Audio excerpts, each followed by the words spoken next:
as I've gotten older, like, my mom is now starting to tell me stories like, oh, your dad had like a nickname, which I found out is like the password for my mom's like FiOS account, and it's topless. And I'm like, what the heck? Like, what?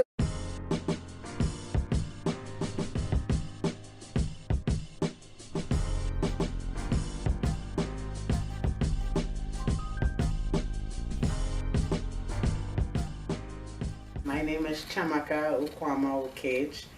I am from Boston, Massachusetts, but my home state, I'm from Imo State.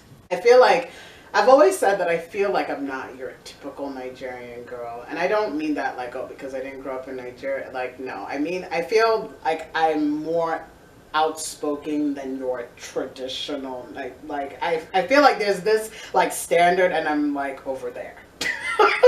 I've always felt like that. And it used to obviously kind of, I don't know if I should say an insecurity, but again, growing up in Boston, growing up kind of like within that whole unit of Igbo, this and that.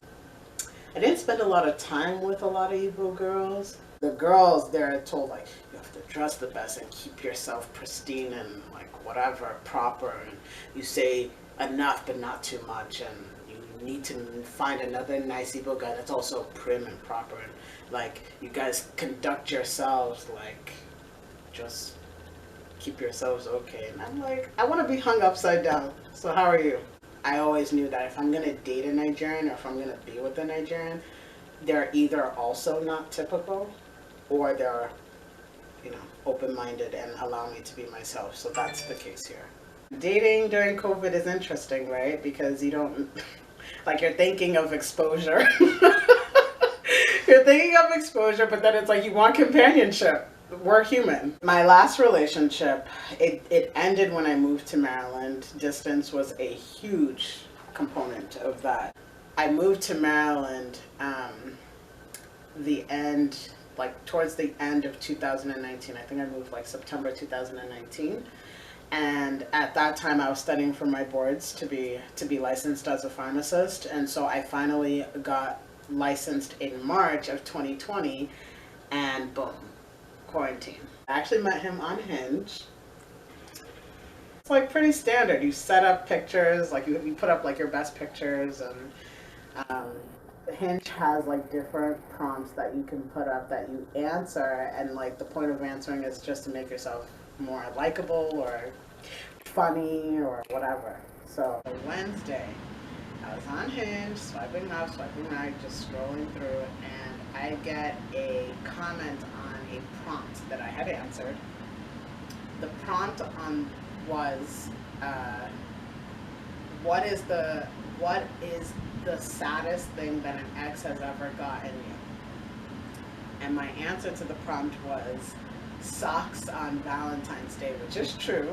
I've gotten socks on Valentine's Day, socks and deodorant. Yeah. And I followed up by saying, I guess he could tell I was getting cold feet. Just corny, right? So my now boyfriend comments on that prompt and says, I hope that the socks were at least alpaca wool socks. That, like, I think the weight in the, like, I feel like I like that kind of stuff. So I thought it was funny, and so from there I like initiated the conversation, and we got it off. We actually had our first date here at National Harbor for what is that called? Sip and paint night, and it's been good ever since. This is probably like the easiest relationship I've been in. He's somebody that is not conditioned, and what I mean by that statement is that surprisingly he's not somebody who has been through like hardship. He hasn't been through like cheating. He hasn't had anything like traumatic happen to him. So he's kind of like, I don't know if I should say like blessed and highly favored. I don't know if I should call it luck. Like his life has just really panned out for him well. He's had one serious relationship, and it kind of just fell off because he moved here to America to go for his master's degree. So, but even that ended on like very good terms. It's a relationship that like I do cherish because this is somebody that, like I said, is so untainted that like I want to protect that. Like almost like it's a form of innocence in a way that I want to protect, because when I talk about some of the relationships I've been in or some of the things I've been through, it's just like I don't understand. Like, why are people like that? Or I don't understand. How could that have happened? I don't. And he genuinely means it. He's not a kid. He's 31 years old. So it's like, imagine going through 31 years of an easy life, you know. So I feel like trying to preserve that in him and do my part to, I guess you can say, not be the toxic in his life. I don't want to be the reason that like he modifies himself because I was his traumatic experience. But it's a good relationship, and you know, good yin and yang. I was lucky to have parents who like didn't really do that whole, when are you gonna get married, when are, you know, you're getting older, you're not getting any younger. Like I didn't face like major pressure that I've heard other Nigerian girls experience with their parents as early as 21, 22, 23. Now I'm 27. I mean, she'll make, when I do visit her, she'll make comments like, you're not getting any younger. I had you at 23. I had your brother at 24. So what are you waiting for? Yeah, she's been dropping like little comments here and there, but she'll like drop it once in a conversation and I'll kind of just breeze past it, and then like that's it. I don't really put that pressure on myself. I know that, like I said, I know that I want to settle down. I know that I want to have children. But I definitely don't think I run by a timeline at all. And I don't know if that's like a millennial thing, you know, where it's like more millennial women are getting married at 30 or having children past, you know, well into their 30s and things like that. So, I mean, I feel like I have it in mind, but I'm not bound, I haven't bound myself to it, and I don't think I will. Just because I don't think that's the way to live life. But that's just me. My past relationships, believe it or not, I feel that I've been with more non-Nigerians than Nigerians, or specifically Igbo. Going off to college, I went to college in Philadelphia, which has a very high Liberian population.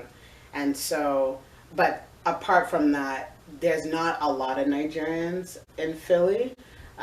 It's more Ivory Coast, Liberian, Kenyan. There's a very large Kenyan population. So I found myself kind of dating in that realm. I mean, it was nice to be exposed to different African cultures because, again, growing up in Boston, there's a very tight-knit Igbo community. I think a lot of our parents push, like, oh, be with the Igbo guy, you know, keep the culture alive. And, you know, it just wasn't happening for me. And I think first generation, some, not all, but some could probably agree with me that being in America, you don't want to limit yourself. I dated Kenyan, I dated a Liberian. My last relationship was with a Liberian guy. Currently, right now, I am dating a Nigerian. He's half Yoruba, half Igbo. He's 31 years old. And it's interesting because he's half of what I am. Like, for me, I'm not mixed. But should I say his focus is more Yoruba because his dad is Yoruba, his mom is Igbo, but his mom grew up in a community where they were more Yoruba, so she knows Yoruba well. Dating a Nigerian now, I mean, I can appreciate just things that I think are more important to me now than then, you know, as a younger person, such as upbringing. I think whether you're Yoruba, you're Igbo, you're Edo, there's this general similar upbringing. So, you know, it's nice to not have to explain certain things.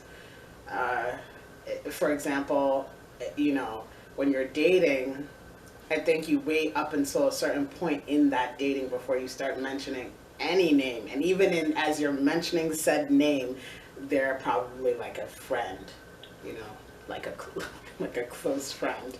Or if you have maybe a more relaxed relationship with your parents, you know, and again, it varies from family to family.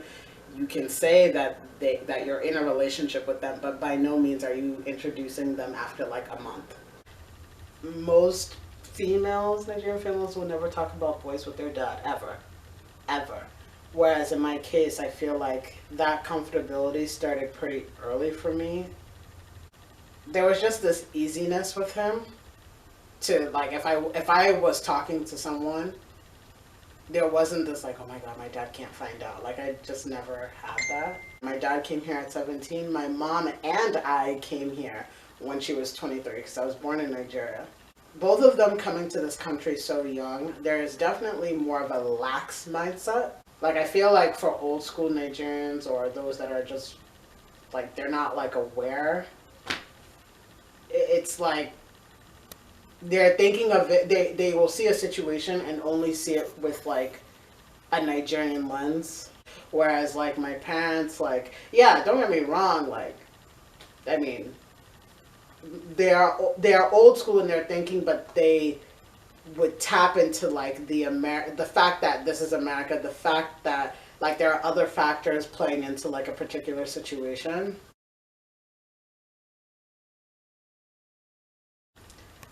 He's not living anymore, but like the point is that I just feel like my like for some parents, unlike mine, they are so like Nigerian. This is how you raise kids the Nigerian way. And like, yes, it helps to instill culture, but you're forgetting like they're living in a whole, like a completely different world. Culture is not going to carry any marriage. You're pushing a concept that really has no bearing. It's not what pays the bills. If you and this person are trying to like financially manage a home, it doesn't pay any bills. It doesn't instill love in that home. It doesn't instill love in those children. Like it doesn't, it only is a commonality at the end of the day. It really is. A convenient commonality, but it's a commonality nonetheless. I would like a Nigerian, or I would like, yeah, sure, it'd be nice to date an Igbo, but like my life is not bound to that. Because I could meet a white man that I fall in love with and like truly like meet the love of my life. I don't think that I should bind myself by my parents' preference, because it's a parental preference that gets kind of instilled in us to be our preference. And then you have to remember, are your parents running your home? Like, once the doors close, it's me and this husband of mine. I actually know of somebody that married due to parental pressure of like, oh, well, you need to marry, you need to marry, you need to marry. And then she married and it was like the worst marriage. They ended up separating. And it's an Igbo couple that I'm talking about. So it's like, and that's the worst thing, to be divorced. I don't know about you, but for me in Boston, I like never heard of divorce, like in a Igbo couple. We all have a preference and that's fine, but just, I guess, like really make sure it's your preference. Like, okay, obviously being with the Nigerian, that stems from my parents, right? But I haven't narrowed it to being Igbo, which is really the true preference, because I don't feel like the quality of my life with this said person is not dependent on whether they're Igbo or not. I'm here with a half Yoruba, half Igbo guy, and I'm very happy and I'm very content. I'm very respected. I'm very supported, and I feel like that's what matters. I'm gonna lead with my heart and just keep in mind the things that are important for me in a potential lifelong partner. The Igbo thing, the culture thing, it will be nice and it's a good base, but it's not an end all do all. Just be you and your truest essence. Just be yourself. If you like a certain thing, don't downplay it because it's not the standard. Okay, I like literally hate the volume. But yeah, that's what he looks like. It's like, I don't want to spook, because it's like telling somebody how you want them to like propose to you. I mean, he's good about that. He's good about like us going like on date nights and stuff like that. What would be your idea? What would be a nice? Like, I don't know, like, okay, for example, like I've done that. I did that for my ex. like the whole like he came back when I had like the rose petals set out on the ground. I did a at home sip and paint like thing. Like I even bought the easel at Michael's. The easel, the board, the paint, I bought it all. And like we painted and like it was romantic. And I like wore lingerie and like the whole 9 yards. So I've done all of that. But that was also the first time that I did something for Valentine's Day. Because, you know, typically it falls on the man. That's cute. Now that's going to be the conversation of the evening.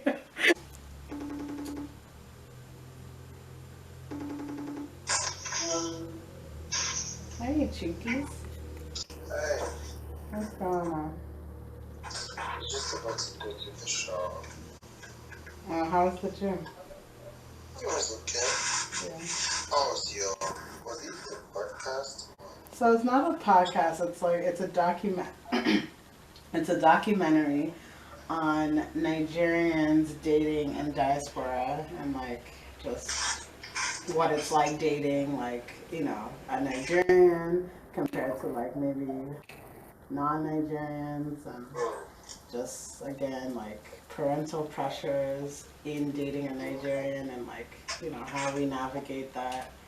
So it's not just me, it's like other people that were interviewed.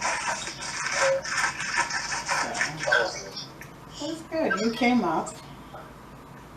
I mean, you obviously had to come up because like, I'm currently dating you. But yeah. So your girl is a movie star. Yeah. Huh? When is it? You said one is what? It's a premiere. Oh, she told me Valentine's Day weekend. Yeah. Isn't that so cool? I hope you're preparing for that weekend, by the way. Man, what?